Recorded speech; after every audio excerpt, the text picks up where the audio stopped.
আমি এক রুমে শুয়ে রয়েছি, আমার ছেলেও এক রুমে শুয়ে রয়েছে। আমার বড় ছেলে বিয়ে করাইছি, তার তো কোনো শাড়ি নাই কে, ও বসে থেকে আরামে গান গেতেছে। আমার বড় ভাইয়ের শালি নাম ছিল তার রানী, 3টা বছর ঘুরাইলো কেন আমারে, হায় হায় 3টা বছর ঘুরাইলো কেন আমারে।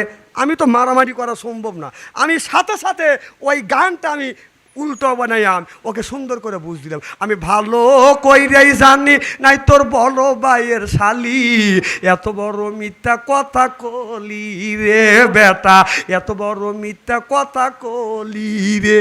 আমার কষা গড়ে ফুকসি দিতে বেটা নাই।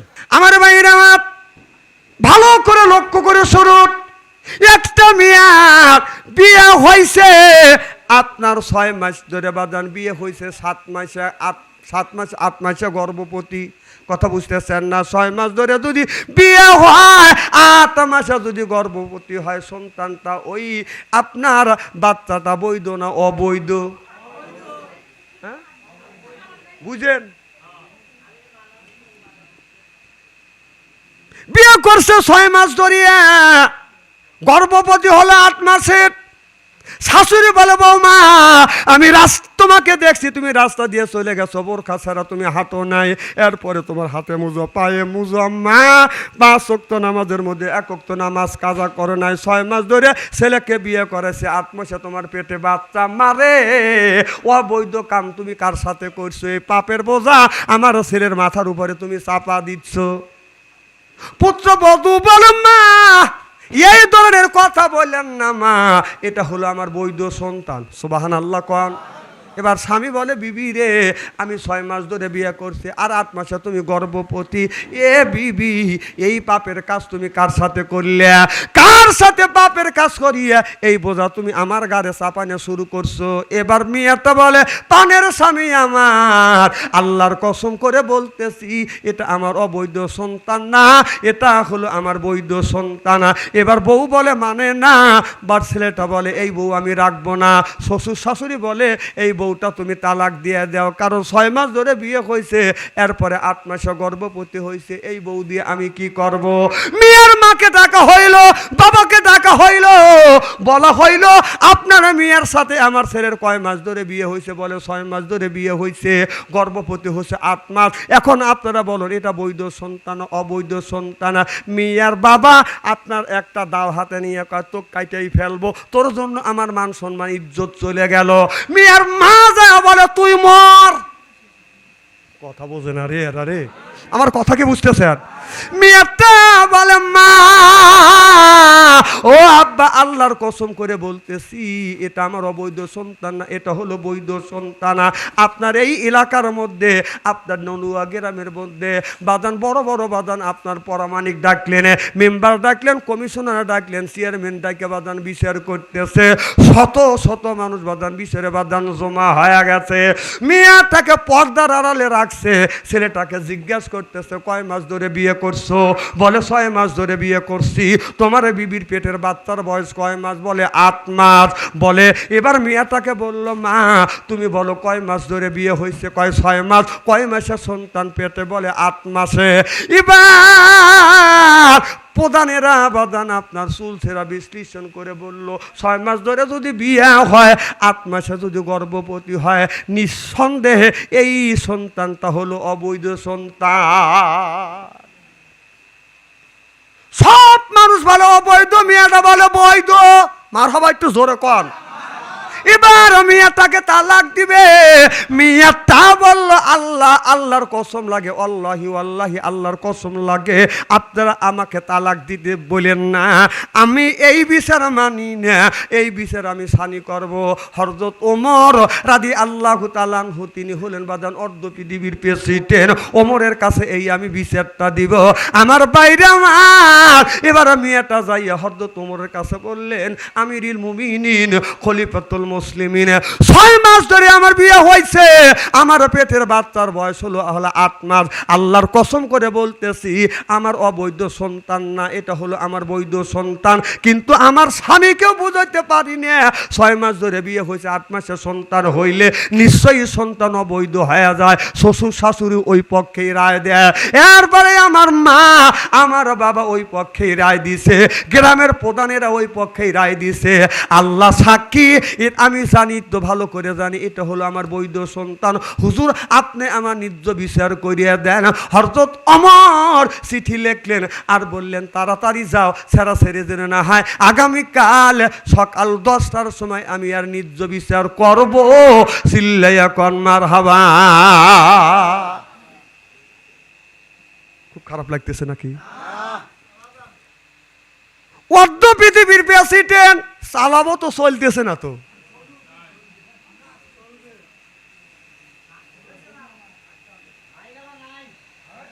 মাইকেলা পলাইছে, মাইকেলা পান কোনে পলাইছে, মাইকের আওয়াজ হয় না কেরে?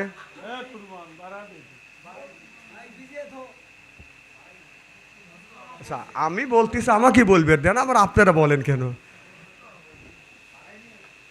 আমার ভাইয়ের আমার ভালো করে লক্ষ্য করে শুনুন। হযরত ওমর সারা রাত তিনি এর ফয়সালা বাজান আনতে পারেন নাই। তাহাজ্জুদ নামাজ পড়ছে, পড়িয়া মনে মনে চিন্তা করতেছে, এত সঠিক ফয়সালা আমি আনতে পারলাম না। আল্লাহ রাসূল বলেছে, আনা মাদিনাতুল ইলমি আলিমুম বাবুহা, আমার নবী হলো ইলমের শহর, আলী হলো তার দরজা। আজকে রাতেই আলীর কাছে যাব, আলী এর সঠিক সমাধা দিবে। এবার তাহাজ্জুদ নামাজ পড়িয়া আলীর ঘরে দরজায় নক করছে, আলী রে।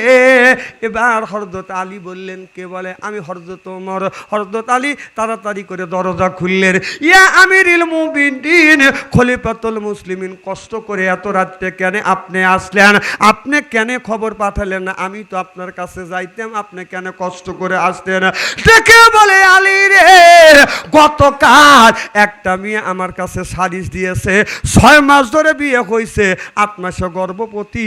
সব মানুষ বলে অবৈধ সন্তান, আর মেয়েটা বলে বৈধ। আলী রে, এর ফয়সালা আমি দিতে পারি না, তুমি কি পারবে? চলো রে আলী, আজ 10 ঘটিকার সময় এর ফয়সালা দেওয়া লাগবে। আলী বলে, কোনো টেনশন করেন না, সুন্দর মাসালা আছে। বেলা 10টার সময় হাজার হাজার মানুষ সমবেত হয়ে গেছে। মেয়েটাকে হাজির করা হয়েছে। এলাকার বড় বড় পরামানিক দেবাদান আসছে, সব চেয়ারম্যান এমপিরা চিন্তা করতেছে। আমরা সকলে বিচার বিশ্লেষণ করে তো দেখছি মেয়েটার পেটের সন্তান হলো অবৈধ সন্তান, আর হযরত ওমর কেমন করে বৈধতা করবে এটাও তো আমরা দেখব। হাজার হাজার মানুষ বাদান জমা হয়ে গেছে। ইতিমধ্যে হযরত ওমর হযরত আলীকে সঙ্গে নিয়ে ওই বিচার ওই সালিসে বাজান হাজির হয়ে গেছে। সুবহানাল্লাহ বললেন না? ওয়াজটা কিন্তু এই জায়গায় রইল।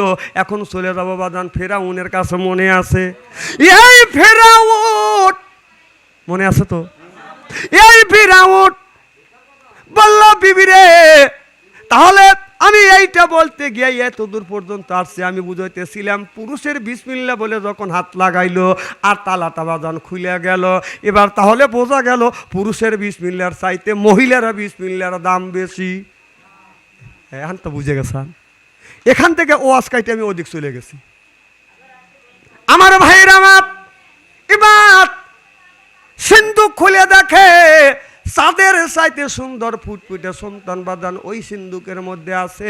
অমনি আপনার ছেলের মোহাব্বত আসিয়ার অন্তরের মধ্যে লেগে গেলেন। ও আলকাইতু আলাইকা মোহাব্বাতান, ছেলের মোহাব্বত অন্তরের মধ্যে আল্লাহ ঢুকো দিলেন। সুবহানাল্লাহ বললেন না? এবার আসিয়া শিশু বাচ্চা মুসা আলাইহিস সালামকে এরকম করে কোলে নিলেন। কোলে নিয়ে আসিয়া চুমো দিচ্ছে আর বুকে লাগাইয়া ফেরাউনকে বলতেছে, স্বামী গো, আপনার বয়ে এই কন্যা এই চাঁদের মতো ফুটফুটে সন্তান তার কোল থেকে সিন্ধুকে ভরিয়ে তোমার বয়ে পানির মধ্যে ভাসিয়ে দিছে, এই সন্তানটাকে আমি আদর করব। এবার ফেরাউন বলে, বিবি রে, না না, আমি তো একটা আইন পাস করেছি, মেয়ে সন্তান হলে বাঁচা রাখবো, আর পুরুষ সন্তান হলে তাকে হত্যা করব, জবই করব। এবার আসিয়া ফেরাউনকে বাদান সুন্দর করে বুঝেছে, পানের স্বামী আমার, এখন পর্যন্ত আল্লাহ আমাদের ছেলে সন্তান দেন নাই। তখনও বাদান আসিয়ার ফেরাউনের ছেলে সন্তান হয় না। এই বাচ্চাটাকে নিজেদের সন্তান হিসেবে যদি লালিত পালিত করি, সন্তান যদি বড় হয়, কোনোদিন বড় হয় আমাদের বিরোধিতা কোনোদিন করতে পারবে না। সরকন ঠিক কিনে? ফেরাউন বলে, বিবি রে তুমি ঠিকই কইছো, ঠিকই বলছো, সন্তান তাকে তুমি আমার কোলে দাও, আমি এই সন্তান তাকে আমি একটু আদর করব। এবার আসিয়া ফেরাউনকে বাদান আসিয়া যখন ফেরাউনের কোলে দিছে, ফেরাউন কোলে নিয়ে মুসা আলাইহিস সালামকে সোহাগ করতেছে। সাধারণ ছোট ছোট বাচ্চাদেরকে আমরা কোলে নিলে সব মানুষ বাজানো নিয়ে আহারে সোনামণি টু টু টু টু সুবহানাল্লাহ কয় না রে? কি কোন সুমা দেয় কি দেই না? আচ্ছা কোন মানুষটা ছোট বাচ্চা কোলে নিয়ে সুমা দেন না? এইরকম জাহেলকে একটু হাত দিলেন তো দেখি। এখন আর বাড়াবেন না, ওই যে জাহিলের কথা বলছি। এমন কোন জাহিল নাই যে ছোট বাচ্চা কোলে নিয়ে সুমা দেয় না।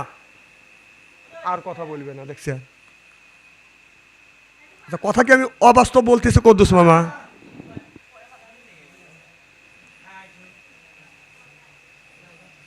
খায়াসত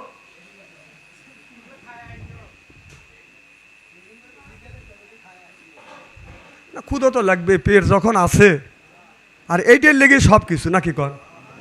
আচ্ছা এ ওয়াজটা করবো না, পরে করবেন, আগে ওয়াজটা করিলি নাকি কর। আমার ভাইরা আমার ফেরাউন কোলে নিছে, নিয়ে মুসা নবীর মুখের কাছে গালের কাছে মুখ নিয়ে চুমো দিবে। আল্লাহ বলেন, ফেরাউন রে খবরদার, আমার বন্ধু মুসা আলাইহিস সালামের মুখের কাছে তোমার অপবিত্র মুখ নিও না, খবরদার নিস না। এটা কিন্তু ইস্কাট ক্ষেপণাস্ত্র, মুখের কাছে মুখ নিলে কিন্তু এই ইস্কাট ক্ষেপণাস্ত্র যদি বাস্ত হয়, তোর দাউস খোদাইগিরি সব তসমস হয়ে যাবে। চিল্লাইয়া কন মারহাবা। এবার ফেরাউন কোলে নিয়ে মুখের কাছে মুখ নিয়ে যখন চুমো দিবে, আল্লাহ বলে, এ বন্ধু মুসা, আমি কিন্তু ফেরাউনের সাথে মিতেলি করবার জন্য তোমাকে পাঠাই নাই, ফেরাউনের সাথে গল্প করবার জন্য পাঠাই নাই, ফেরাউনের সাথে এক স্টলে চা খাওয়ার জন্য আমি তোমাকে পাঠাই নাই। আমি তোমাকে পাঠাইছি এই ফেরাউনের 32 দাদা বাঙা জবাব দেওয়ার জন্য। চিল্লাইয়া কন মারহাবা। এবার ফেরাউন গালের কাছে মুখ লিয়া চুমা দিবে, আল্লাহ কয় দিস না। ফেরাউন চুমা দিবে, আল্লাহ কয় বাঁচতে হবে। ফেরাউন কয় চুমা দেব, যেই মুখের সাথে মুখ লাগাবে, আল্লাহ বলে, বন্ধু বসে রইছে ওই আপনার শিশু বাচ্চা মুসা নবী ঠাস করে বাদান কালের উপর থাপ্পড় মারছে। ফেরাউন চক্কর খাইতে খাইতে জমিনের মধ্যে পড়িয়া গেছে।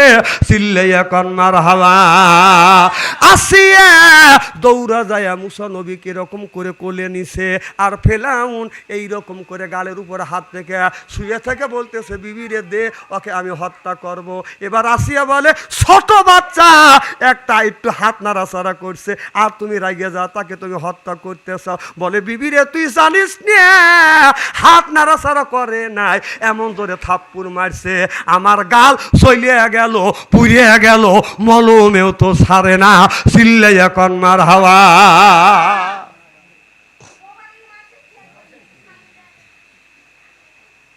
এ আসিয়া দে, ওকে আমি হত্যা করব। আসিয়া অনেক ধরনের পাম দিতে লাগলেন। ফেরাউন, ও আমার পানের স্বামী, আমার ছোট বাচ্চা, আপনি হলো প্রতিষ্ঠিত খোদা, সব মানুষ আপনাকে খোদা বলে মানে। প্রত্যেকটা মানুষ আপনার একটা ছোট সন্তানকে কোলে নিলে এই বাচ্চা হাত নাড়াচাড়াই করে, গায়ে লাগা স্বাভাবিক। আপনার গায়ে লাগছে, আর আপনি যদি হত্যা করেন, তামাম পৃথিবীতে পেপার পত্রিকায়, ফেসবুকে, ইন্টারনেটে ছড়িয়ে যাবে। ফেরাউন খোদা সাহেব, শিশু বাচ্চার হাত একটু গায়ে ছোঁয়া লাগছে, এই ছোঁয়াটা সহ্য করতে পারে নাই, শিশু বাচ্চাকে হত্যা করছে। এই খবর যদি পেপার পত্রিকায়, ফেসবুকে ছড়িয়ে যায়, তোমাকে খোদা বলে আর কেউ তোমাকে ঠকাইবে না। ফেরাউন বলে, বিবিরে তোমার কথা বলো, যুক্তি ঠিক, কিন্তু আমার গাল জ্বলিয়ে গেল, পুড়িয়ে গেল। চিল্লাইয়া কন মারহাবা। শিশু মুসা নবী রে দুশ্মনের ওই ডরে সেন্দুকে বরিয়া বাসাইল সাগরে, পানে ছিল যাহার ভয় সে তাই পেল সেই আশ্রয়, শেষ করা তো যায় না গেয়ে তাহার গুণগান। বলুন আল্লাহু আল্লাহু তুমি জানলে জালালু, বলুন আল্লাহু আল্লাহু তুমি জানলে জালালু, শেষ করা তো যায় না গেয়ে তোমার গুণগান। মারহাবা, একটু জোরে কর। আল্লাহু আল্লাহু তুমি জানলে জালালু, আল্লাহু আল্লাহু তুমি জানলে জালালু, শেষ করা তো যায় না গেয়ে তোমার গুণগান। শোনেন, 65 বছর আপনার 75 বছর 80 বছর বয়স একজন বুড়া মানুষ গোরস্থানের ওয়ালের সাথে এলান দিয়ে গান গাইতেছে। রাত্রি পোহাইবার আগে বাজবা গানে আসিও, আসল বিছাইয়া দিমুই আমার পাশে বসিও, গাইও আমার প্রেমের গান। নাউজুবিল্লাহ জোরে কর। আমি যা বললাম চাচা আপনি বুড়া মানুষ এত সুন্দর গান জানে, কয় আরো ভালো গায়ান জানি। চাচা কম মনে করেন না। আমি বললাম চাচা আপনি যখন গান গাইলেন আমি একটা গান গাই, বলে তুমি হুজুর মানুষ তুমি কোন জ্ঞানে গান গাইবে আর চাও। আমি বললাম চাচা আপনার বয়স কত? বলে বাতি যে আমার বয়স হলো 80 থেকে 85 বছর। আমি বললাম চাচা 80 থেকে 85 বছর বয়স যদি আপনার হয়, আপনার মনে যদি ফয়েজ জাগে, আমি তো একজন ইয়ং ম্যান। কথা বোঝে না তো, বুড়া মানুষের যদি ফয়েজ জাগে, আমি তো একজন যুবক মানুষ, আমার তো ফয়েজ জাগাই স্বাভাবিক। কথা কয় না, দেখেন না কতগুলি মানুষ আছে রাস্তা দিয়ে যা গান গায়, কথা কন। আমার চাচা পরশুল্লাহ আপনারা তো চেনেন, ওনাকল গান গাইছো, আমি দেখিনি শুনছি। বুড়া বয়সে চাচা কাজ করছে আর খালি চাচা কইছে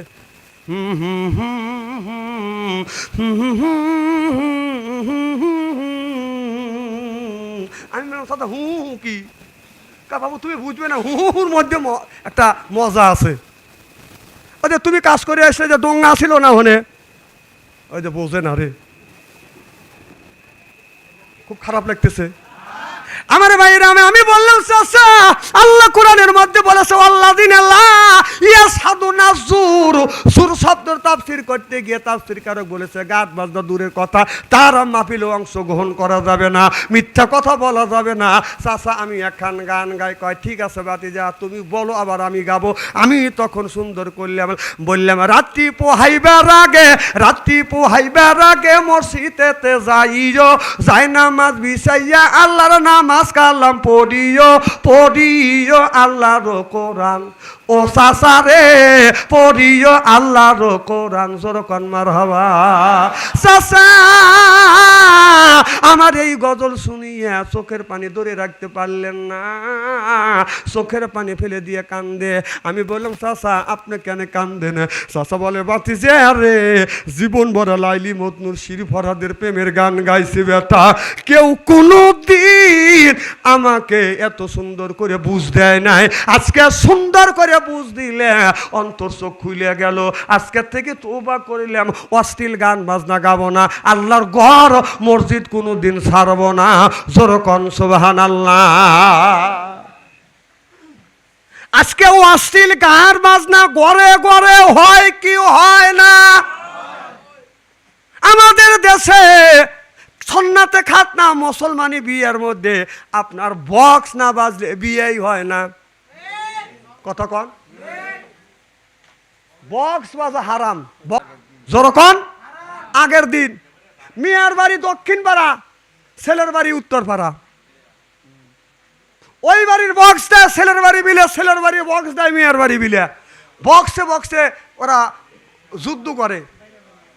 ছেলের পক্ষ থেকে বলেছে আসতেছি, আর মিয়ার বাড়ি কয়ে গেলি পারে কি করবি। আমার কথা বোঝেন কি না বোঝেন আল্লাহ জানে। তাহলে বক্স বাজায় বিয়ের আগের দিন বক্স বাজায়, বক্স বাজানো হারাম। তারপরে করে হলুদ অনুষ্ঠান, যে হলুদ অনুষ্ঠানে যত টাকা খরচা হয় আর একটা ছোটখাটো বিয়ে গাওয়ান যায়। তাই সেই হলুদ অনুষ্ঠানে কি সব মেয়ের গায়ে নিয়ে হলুদ অনুষ্ঠানে যায়, হলুদ কাপড় পরায়, 5 জন আয়োকে হুর পরি বানায়। কয়জন আয়ো? কষ্ট লাগতেছে আমার জীবনে। দাবাত দিয়ে না, তবে হাদিসের কথা, কোরআনের সত্য কথাগুলি শুনে যান, জীবনে আনেন না, আর আসবেও না আমি, কিন্তু হক কথা আমি বলে যাব।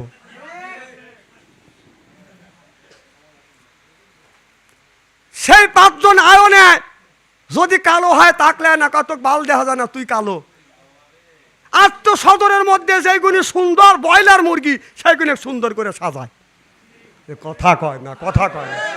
পাল্লারে নিয়ে সাজায়, এরপরে সাঙ্গাল ধরে চলে যায়।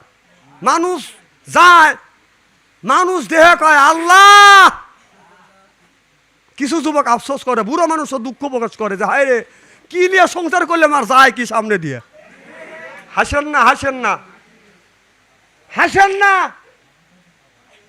আর হাসেন। লজ্জা করা উচিত।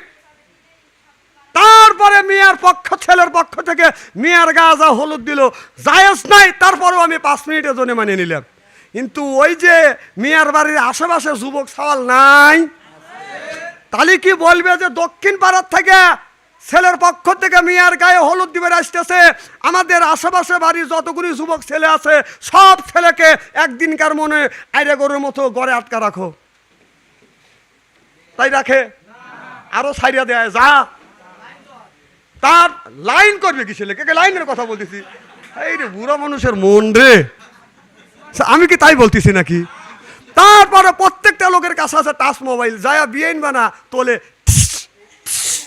একই একই সেলফি যদি তোলাই লাগে, পুরুষ হায়া বন্ধু হায়া বন্ধুকে তুমি সেলফি তোলো, তুমি একটা পুরুষ হায়া একটা মহিলা সেলফি তোলো, তোমার শরম করে না? আর এই তুই যুবতী মহিলা হায়া, তুই কোন বিবেকে, কোন জ্ঞানে একটা যুবকের সাথে তুই সেলফি উঠিস? কথা কয় না রে। এই কথা বললেই তো বাদ শুনতে ভালো না। এই অবস্থা সব মৌলবি করবে চায় না। উনি পাইছে দেশ জাহান্নামে যাচ্ছে, উনি কয় বুকে বাধাই লাগবে। শয়তান হলে কি এইরকম শয়তান হয়? ভালো হয়ে যাও, ভালো হয়ে যাও। আমি নামাজ পড়ি, একটা ওয়াজ করবো, শুনবেন কি? এই ওয়াজটা করিলেই পরে এইটা করি হয়। আজকে রাত থাকে থাকে যায় যায়, কি কন? আচ্ছা, ওয়াজ যখন মনে আইসেই গেছে, আজকে বলবোই ইনশাল্লাহ। আমার ভাইয়ের, আমার মিয়া কি তারও মেয়ের ছেলের পক্ষ থেকে মেয়ে হায়া মেয়ের গায়ে হলুদ দিল, ভালো কথা, মাইনিয়া নিলাম। কিন্তু মেয়ের পক্ষ থেকে 6 জন মহিলা আলো হয়া সুন্দর করে সাজগোজ করিয়ে একটা যুবকের গায়ে যা, যখন একটা যুবতী মহিলা যুবকের গায়ে যখন হলুদ মাখায়, যুবকের এমন একটা জায়গা আছে, ওই জায়গা হাত পরার সাথে শরীরের মধ্যে সিন সিন করে, কথা কয় না, কথা কয় না। আমি না বলছি যে স্ত্রী করবো। যে লোকটার বউ যায় অন্য পুরুষের গায়ে হলুদ মাখায়, ওই বউকে ওখান থেকে নিয়ে এসে গরম পানিতে ওকে গোসল করাইয়া, লাইফ বয় সাবান দিয়ে 7.5 বার গোসল করাইয়া, কলমা পড়াইয়া, মুসলমান বানাইয়া, আবার বিয়ে করিয়ে যদি সংসার করে, সন্তান যদি হয় বৈধ হবে, না হলে সন্তান জারক হবে। ওই বইলে সংসার করিস কোন জ্ঞানে? তোর ভক্তি বলতে পারলি না যে তুই অন্য পুরুষের গায়ে তুই হলুদ মাখাবি? তোর যদি হলুদ মাখানোর ইচ্ছাই হয়, আমার গায়ে মাখা, যেখানে খুশি সেখানে মাখা। বড় পীর সাহেবের কাছে মুরিদ হয়েছে, আর তোর বউ যায় একটা যুবকের গায়ে হলুদ দিবে, তুই কিসের পীরের কাছে মুরিদ হয়েছিস রে?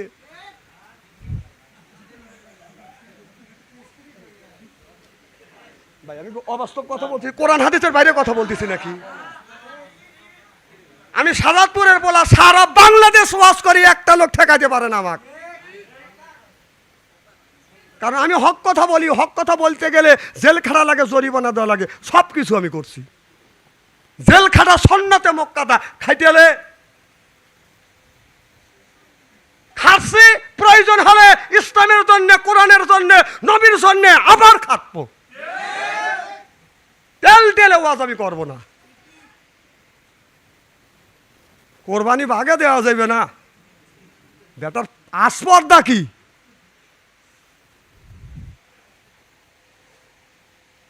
আহা, তারপরে বাজে হলো বক্স। কি বাজে?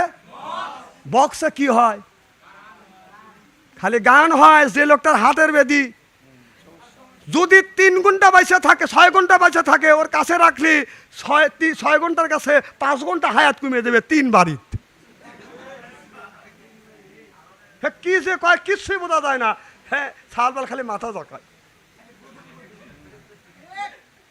C C C.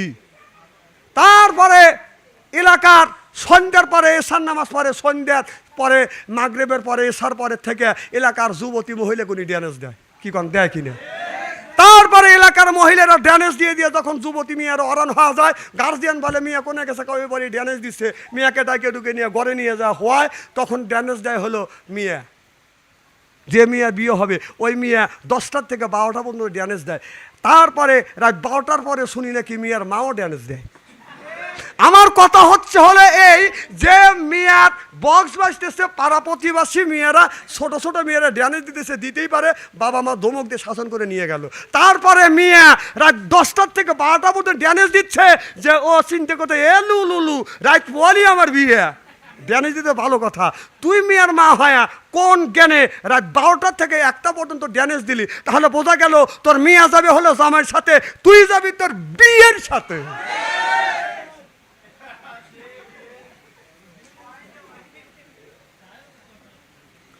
আমার দেহের বক্স বাজা ইসলাল আসা সেই লোকটা হাসেন না, সেই লোকটা তসবি ঝুলাইয়া মসজিদের পাশ দিয়ে বাড়ি বাজতে যায় আর কয় আসসালাতু খায়রুন মিনান নাওম।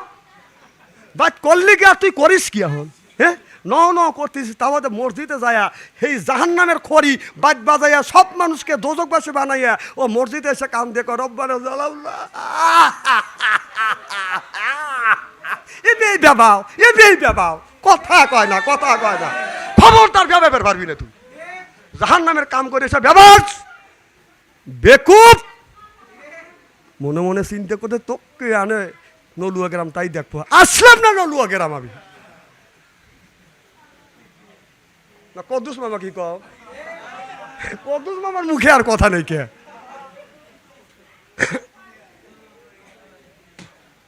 আচ্ছা, ও আজকে খারাপ লাগতেছে নাকি? আমি কি খারাপ কথা বলতেছি নাকি? কোরআন হাদিস বর্তমান প্রেক্ষাপট যাই হচ্ছে সেই কথাগুলি আমি তুলে ধরতেছি।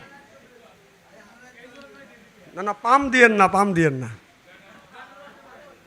সিয়ারা হানি তো ডিজিটাল দেখতেছেন না, জায়গা জায়গায় দাঁড়িয়ে আছে আর জায়গায় নাই। তারপরেও আমি খুশি। এই যে আমাদের গ্রামে ওখানে যায়, আপনাদের গ্রামের ছেলেরা আমার ভাইরা আমাকে এখানেও সেভাবে দেখে, ওখানে সেইভাবেই দেখে। বাড়িতেও আমি থাকি এই অবস্থায়, কারণ আমার সে চেহারা। গোসলের সময় তো জামা খোলা লাগে, আর বিবি তো শখ করে স্বামী কিন্তু গোসল করে দিই। গোসল রুমে যখন জামা কাপড় গেঞ্জি খুলি, বিবি আমার মুখের দিকে তাকা খালি মিটমিটে আছে। আমার শরমও করে, লজ্জাও করে। তো বিবি বললাম তুমি হাসো কেন? ইচ্ছে কি মানুষ তোমাকে ডিজিটাল কয়? স্বাভাবিক। একদিন বিবির কাছে স্বামী লজ্জা পাবে, স্বামীর কাছে বিবি লজ্জা পাবে, কথা কয় না রে।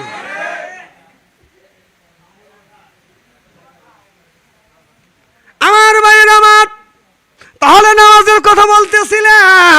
আমি নামাজ পড়ি, তিরমিজি শরীফের হাদিসের মধ্যে আছে 250 থেকে 55, 255 থেকে আপনার 50 থেকে 55 নম্বর পৃষ্ঠে লেখা আছে। আল্লাহ রসুল বলেছে, আল্লাহ নবী হাত বেঁধেছেন আমাদের সময়, ডান হাত বাম হাতের উপরে এইরকম কবজির উপরে দিয়ে হাত বাঁধবে। সুবহানাল্লাহ কন। আমি নামাজ পড়ি এইভাবে, আর কে কিভাবে নামাজ পড়ে ওটা আমার দেখার নাই। আমি যেভাবে পড়ি, যেখানে সুন্নাত আছে সেই নামাজটা আমি পড়ি। তাহলে তিরমিজি শরীফের এরা সনদ ঠিক আছে, মতনও ঠিক আছে। এরপরে আসেন বাজান বুখারী শরীফের আলী রাদিয়াল্লাহু তাআলা আনহু হইতে হাদিসটিতে বর্ণিত। আলী বললেন, আমি দেখেছি আমার নবী এই ডাইন হাতটা বাম হাতের উপরে কবজি বরাবর এইরকম করে রসুল হাত বেঁধেছে। তাহলে কবজি বরাবর হাত যদি বাঁধা যায়, হাতটার লাভির উপরে নিচে পড়বে না উপরে পড়বে? বাহ, এটাও সহি হাদিস, এর সনদ মতন ঠিক আছে।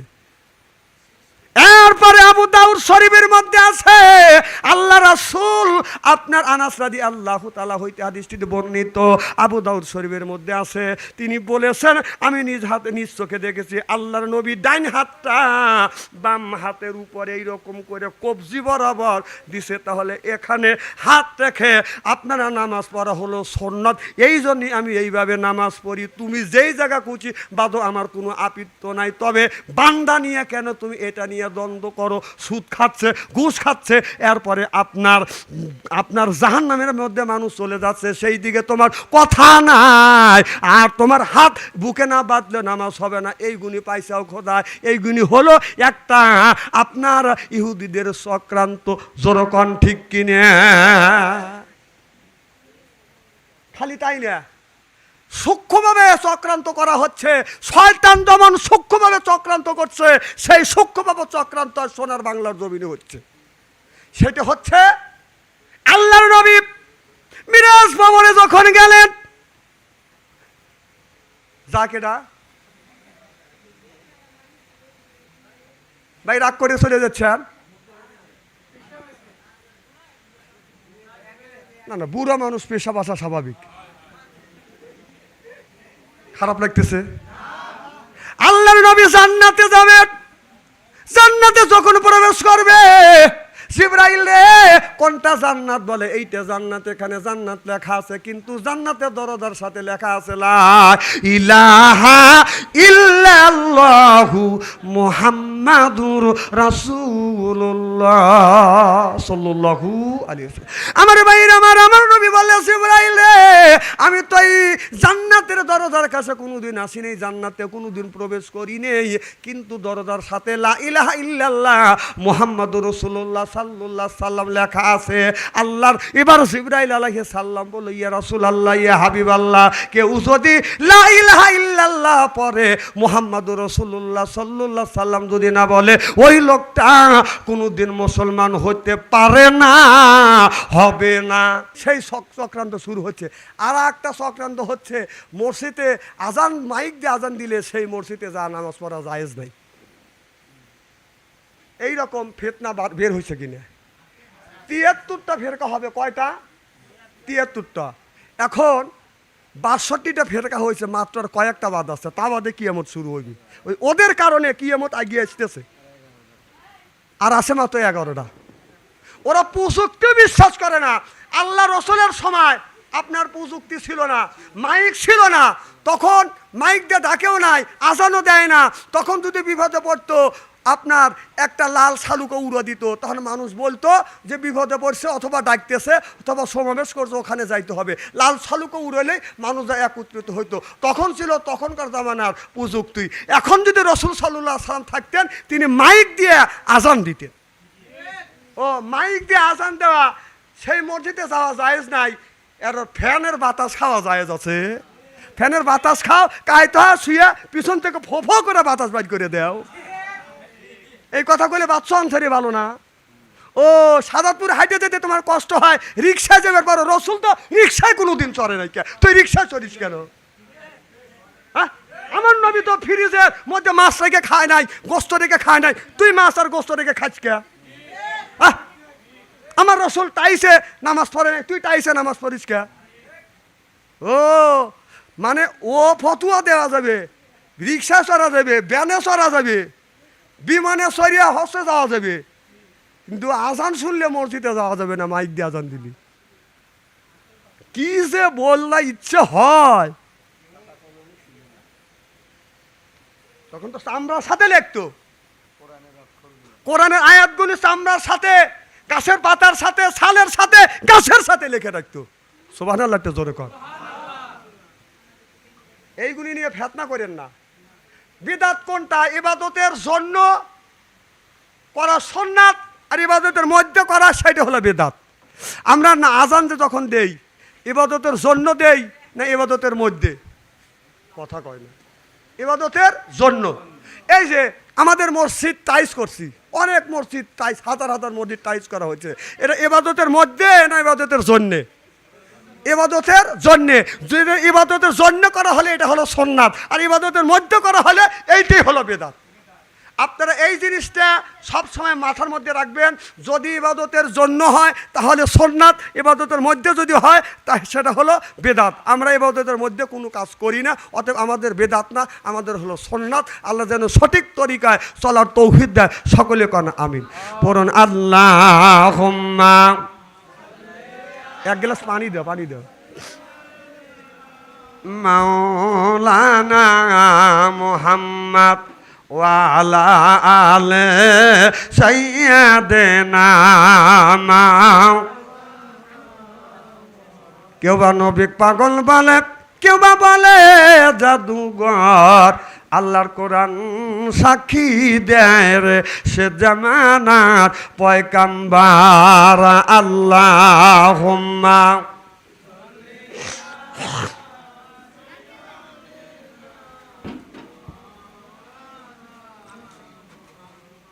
ওয়া আলা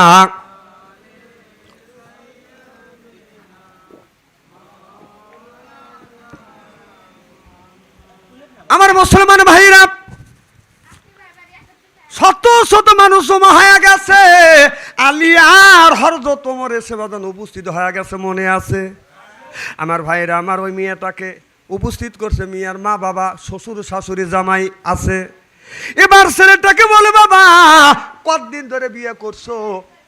বলে 6 মাস ধরে বিয়ে করছি। তোমার বিবির পেটের বাচ্চার বয়স কয় মাস? বলে 8 মাস। মেয়েটাকে বলে, মা কয় মাস ধরে বিয়ে হয়েছে? বলে, হুজুর গো 6 মাস ধরে বিয়ে হয়েছে। কয় মাসে পেটে বাচ্চা? কয় 8 মাসে। এরপরে হযরত আলী বাজান লিখলেন।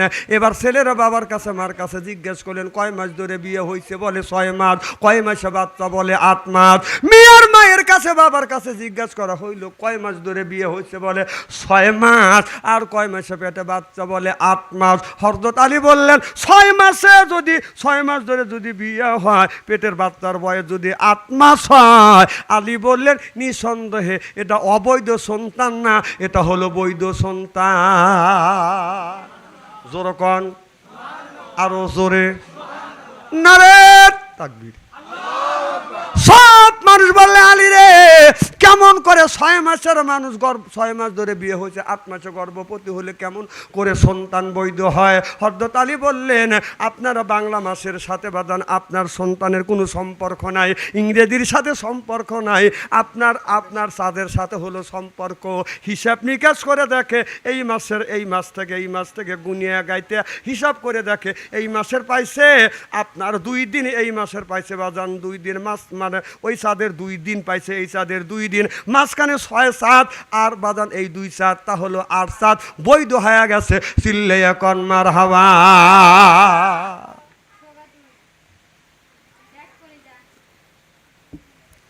এখন রাত 1টা বেজে গেছে, আর আপনারা কষ্ট না দেওয়াই ভালো। কি কন?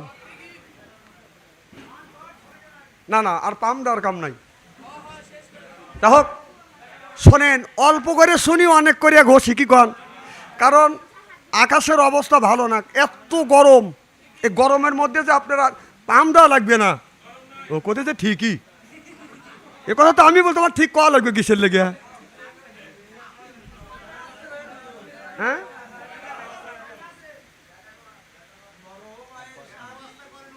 আমার বেটা, হায় রে আল্লাহ রে, বেটা তো আল্লাহ দিছে 3টে, বেটা না ঠেটা এখন কথা বুঝতেছেন না? মানে শয়তানে জেঠা রাস্তা দিয়ে গেলে বাজায় লেটা বেটা, কিয়ামতের দিন খাবে জাটা বেটা, আহলা তখন পেটনা তুম। বেটা বিটি হচ্ছে পরীক্ষা বস্তু। এই বেটা বিটির কারণে মা বাবা জাহান্নামে যাবে। কারণ মা বাবা 5 ওয়াক্ত নামাজ পড়ে, রোজা রাখে, হজ করে, ছেলের হাতে স্ক্রিন টাচ মোবাইল দিয়ে বাবা কিভাবে নামাজ পড়ে, আল্লাহু আকবার। তো ছেলে কি করে মোবাইলের মধ্যে, তা দেখছিস? এই ছেলে অপ্রাপ্ত বয়সে ছেলের হাতে যে স্ক্রিন টাচ মোবাইল তুলে দিয়ে মসজিদে যা বেবাতেছেন আর নামাজ পড়তেছেন, এই ছেলে এই মেয়ে মোবাইলের মধ্যে যত অন্যায় করে পাপ করবে, 3 ভাগে ভাগ হবে। 1 ভাগ ছেলে মেয়ে পাবে, 1 ভাগ মা আর 1 ভাগ বাপ। বিশ্বাস যদি না হয় মরিয়ে দেখেন।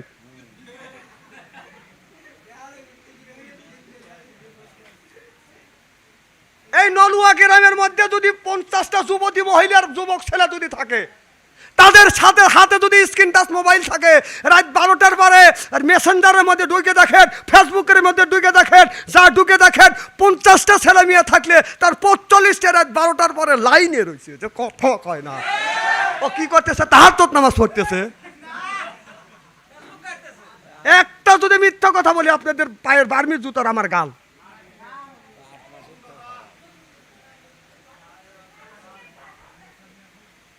ছেলেকলে শান্তি নেই, আমিও ওয়াজ করি শান্তি নেই। আমি এক রুমে শুয়ে রয়েছি, আমার ছেলেও এক রুমে শুয়ে রয়েছে। আমার বড় ছেলে বিয়ে করাইছি, তার তো কোনো শাদি নেই কে, ও বসে থেকে আরামে গান গেতেছে। আমার বড় ভাইয়ের শালি নাম ছিল তার রানী, 3টা বছর ঘুরাইলো কেন আমারে, হায় হায় 3টা বছর ঘুরাইলো কেন আমারে। আমি তো মারামারি করা সম্ভব না, আমি সাথে সাথে ওই গানটা আমি উল্টো বানাইয়াম, ওকে সুন্দর করে বুঝ দিলাম। আমি ভালো কইরাই জানি নাই তোর বড় ভাইয়ের শালি এত বড় মিথ্যা কথা কলি রে বেটা, এত বড় মিথ্যা কথা কলি রে। আমার কষা গড়ে ফুকসি দিতে বেটা নাই নাই নাই 3 দিন পরে বেটা আইছি। ওকে আতর দিয়ে মারি নাই কে, ওকে ইট দিয়ে বসাইছি। আরে মারলেই কে মারা হয় নাকি?